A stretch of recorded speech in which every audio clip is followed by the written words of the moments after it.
බෝධි පූජාවට ගිහිල්ලා මම මේ මළුවට යනවා එනවා බෝමුල් බෝපත් මට පෑගෙනවා. කවදාවත් අතු ගන්නෑ. කවි කියන විතරයි. දැන් පෑගෙනව නම් කවි කිය ඉන්නව අතු ගන්න එකනේ. අතු ගෑමනේ කුසලය. වෙయ్య වච්ච. වෙහෙර වටේ අතු ගන්න එක. වෙయ్య වච්ච. දැන් වෙయ్య වච්ච නෑ. උපාසකම්ම වච්ච කුටිය වගේ. වච්ච කුටිය කියන ලැට් එකනේ. කවි කියනවා. ඒකල බුදුහාමුදුරන්ට කියනවා සමාවදී මගේ පව් අරවනවා. බුදුරජාණන් වහන්සේට පුළුවන් උපාසකම්මගේ පව් අරවන්න. උපාසකම්ම දැනගන්න ඕන ප්‍රබල කුසල කර්මයක් කළා දුර්වල අකුසල කර්මයේ යටපත් කරගන්න. ඒකට තමයි මං ඔයාට ප ဋ ාණි උගන්වන්නේ. ප්‍රබල කුසල කර්මයක් භෝගහ යටති කරගන්නවා. මොකද්ද? ප ဋ ාණය සජ්ජායනා කළා. මේ ලෝක තේරුමක් දන්නේ නැති වුණත් කමක් නැහැ. ප ဋ ාණය සජ්ජායනා කරන්න.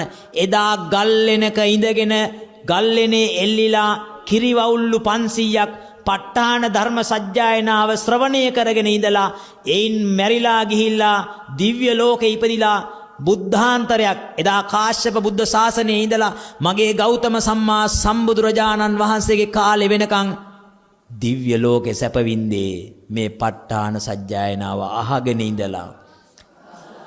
එදා තිරිසංගත 4 අපායේ එක තැනක ඉපදුණු ඒ වවුල්ලුන්ට එහෙම වුණා නම් අපේ උපාසකම්මලා වැවිලියෝ නෙවෙයිනේ. මනුස්සයෝනේ. එසා ඕගොල්ලන්ට කොච්චර මේකේ පිහිටක් තියේවිද? තේරුණා නේද? දැන් හැබැයි මේක කියලා දීලත් කරන්නේ නැත්නම් ඒක කාගේ වැරද්දක්ද? ඒක තම තමන්ගේම වැරද්දක්.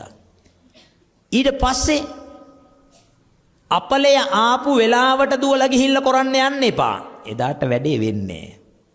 අපලේ එන්නට කලින් ඉඳලම දැන් මොකද්ද කරන්න ඕන? සතියකට වතාවක් බෝධීන් වහන්සේ ගාවට ගිහිල්ලා ප ဋ ාණි සජ්ජායනා කරන්න. දැන් අපි වන්දාමි චේතියං සම්බං කියන බං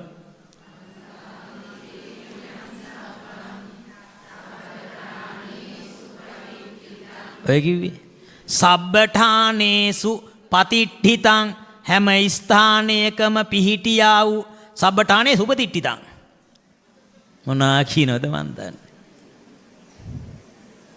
සබ්බඨානේසු පතිට්ඨිතං බුදුරජාන් වහන්සේට දාන පූජා කරන ගාතාව කියන බලන්න. අධිවාසේ තුනෝ බන්තේ. තුනෝ බන්තේ නෙමෙයි හතරෝ බන්තේ. අධිවාසේතු නෝභන්තේ අධිවාසේතු ඉවසනු මැනවි නෝභන්තේ මාගේ ස්වාමීනි.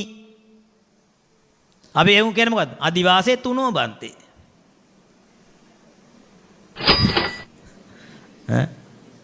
ඔක හදන්න ගියොත් මහත්තයෝ ආයේ කෙරෝලක් නැහැ. දැන් පිරිත් කියනෝ නේද?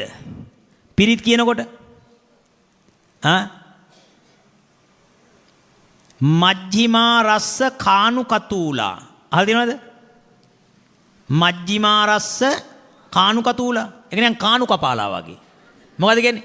මජ්ක්‍ධිමා රස්සකා අනුක තූලා. මජ්ක්‍ධිමා මීඩියම් සයිස් එවුන්.